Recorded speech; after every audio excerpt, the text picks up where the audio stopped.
What is up, blockchain gang? This is the Daniel Draghi show where practically 10,000 players hack and slash for the cash, grass, or battle pass. Today, we are going over how to reach masters in the Ni no Kuni Lava Valley arena as free to play. A quick disclaimer, I did spend $26 on a diamond package to get the rebate, 100 extra inventory slots, and some black diamonds. But I also sold about $30 worth of tokens to get that money back and then rage quit for a week. So I would consider this account to be at or slightly behind a typical free player that started at launch. We will not get into any builds or class specifics as there are some various playstyles, and I wanted to make this a general purpose combat guide that will apply to all players. Or don't you know? That's the sound of the man working on the chain.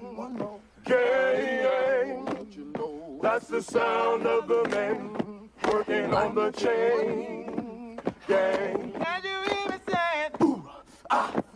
The first concept I want to talk about is team balancing. You only have 2 seconds to check the team's power levels, which is not nearly enough time. I don't really need to see this animation of this crusty bald dude every match. I just want to see my team and the enemy team's power levels. They should have a scoreboard that players can check at any time with the tab key or something similar, because it is really important to determine how you're going to play each match. The way teams are matched are by an ELO ranking system, but the way teams are balanced is by a simple power equation, which will lead to a number of different battle dynamics. The best battles, I would assume, are where all 6 players are roughly equal in power levels, but I have never witnessed one of these myself, which leads me to believe that they are actually just a myth. It is also possible to go up against another player in a 1v1 with a pair of bots on either side, and I can't help you very much there, as this is a guide on how to play with a team of people. Another popular composition is a 3v2 or even a 3v1, where a group of free players go up against a pair of dolphins and a bot, or a whale and 2 bots. The key to victory in these matches is to play slow and use your extra abilities and crowd control to your advantage. This is because a full rotation of abilities from your entire team may not be enough to take them down unless you can chip away at a large portion of their health first. Never group up with your allies and allow them to wipe you out all at one time. If you are targeted by them, don't try to fight, but dodge, run, and stun as best as you can to get away while the rest of your team is able to put in some free damage. You may not be able to get away, but if they've used all of their abilities to take you down, they will have a lot more trouble taking down the rest of your team. Trading your life for a much stronger opponent is always worth it. I will take a moment to agree with you if you're thinking that matches can be unfair at times, but the new change that rewards you with rank based on contribution to each match is a huge step in the right direction. Even when my win rate dropped to 50% due to the occasional hacker or unbeatable comp, I was able to still climb with an average of 5 to 10 points per match,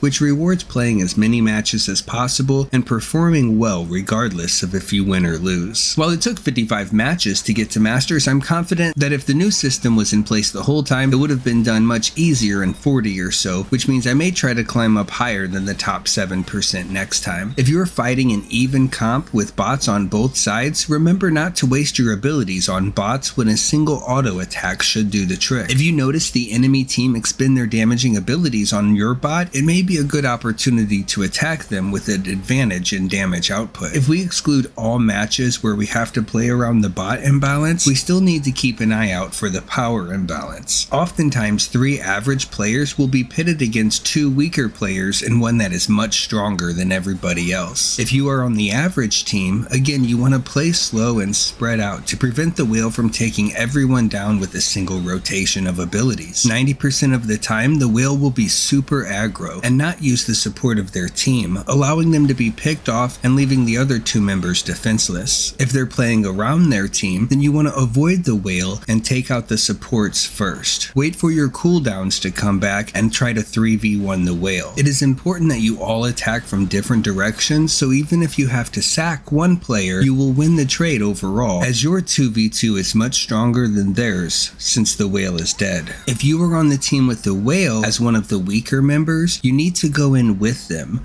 offer crowd control to support them, but never stand close enough to get hit by the attacks that are aimed for them. If your whale dies, make sure to go full offensive, as they should have no damaging abilities left and be on their retreat, but make sure that you can get away or die as soon as possible so your death timer isn't desynced from the big damage. Of course, there are many more different types of team comps, but these are the few that I have seen misplayed the most by myself and my teammates. A slight adjustment in strategy and even communicating with your team can go a long way to securing your victory. I usually try to say play slow or play fast depending on the team comp at the start of a match, and most people listen when compared to matches where I don't say anything at all. Depending on how the teams are balanced, sometimes your job is to be a bully, sometimes it's to ride the bull, and sometimes your team just needs you to be a fucking clown. The next thing I want to talk about is offense and defense. When you're playing offensively, you're trying to kill your opponents, and when you're playing defensively, you're trying to prevent your opponents from killing you. Whichever team is strongest should be playing offensively, while the weaker team should be playing defensively, waiting for the enemy to make a mistake that leaves them vulnerable before switching to the offensive. Like basketball, being good at preventing the opponent from scoring is just as important as being good at scoring a basket yourself. You do most of your damage when you're using your abilities, but you're also rooted in place, which means you're the most vulnerable. In the first section, we talked about power dynamics to help you decide if your team should be on the offense or the defense at the start of a battle, but you need to identify when to shift as the match progresses. Obviously, when one team is at a player advantage, they should be on the offensive, unless their opponent greatly outpowers them both. One strategy is to only kill 2 of the opposing members instead of all 3, then finish the third enemy just as the other 2 are respawning, so their death timers are staggered and they can never fight at full strength again. Of course, this will never work if someone on your team is only playing offense or defense the entire match. When opponents blow multiple abilities on a single target or miss their target entirely, it could be a good time to switch from defense to offense, to go in, or if one opponent rushes out ahead of their allies, perhaps they can be picked off safely. Other times, it can be good to go on the offensive is when the enemy wastes their dodge ability, is slowed, stunned, or runs into the other members of their team. Recognizing and punishing the mistakes of players is the only way to beat an opponent that is stronger than you are, but even outplaying people has its limits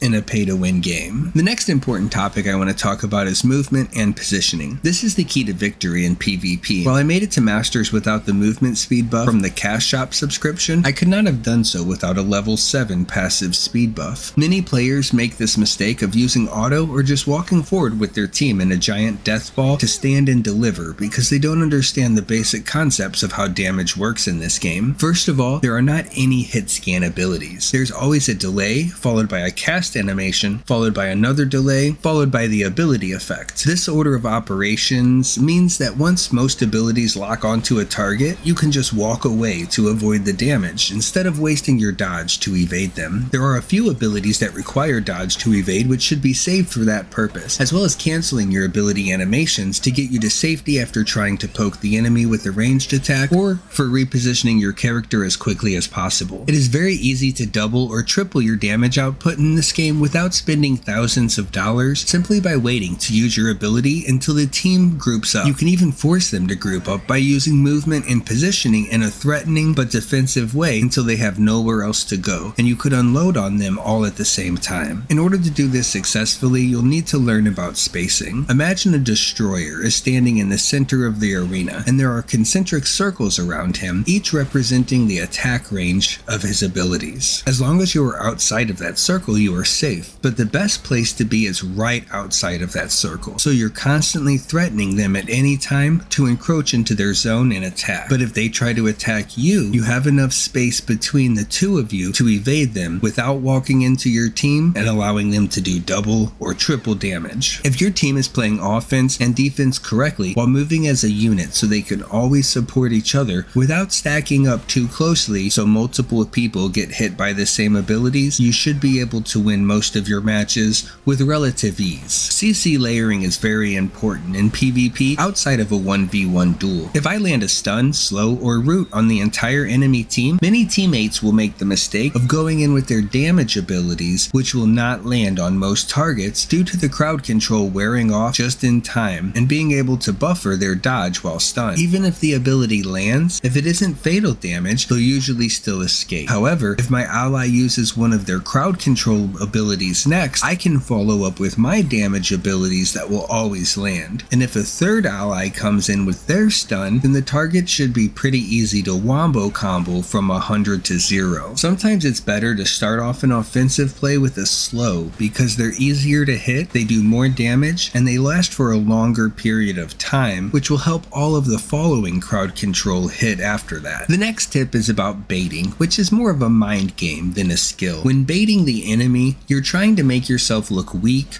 or bad in order to trick them into doing something aggressive, such as going in 1v3 instead of waiting for the rest of their team. This can be done by pretending to be aggressive with low health or feinting an attack when you're really planning evasive maneuvers. Sometimes the only way to beat a superior opponent is to taunt them or force them into a false sense of security where they lower their guard and fall victim to a surprise attack. For example, even if my healing ability is up and my ally is really low health, I'll wait to use it until just as the enemy is going in to secure the kill. The burst of healing will cause them to underestimate the damage needed, and they'll be out of position with most of their abilities on cooldown. It's also possible to bait players with the buffs that spawn in the center of the arena. I have seen players sacrifice their lives for an HP buff when their whole team was already at full health. Those are all the tips I have to help you face roll your way into Masters. Remember to check the balance of team power, communicate, play offense and defense well, stagger those kills, don't stack up unless it's a bait, kite the whales like a clown, and layer that CC like a lovely lasagna. Don't forget to like and subscribe so we can do this again sometime.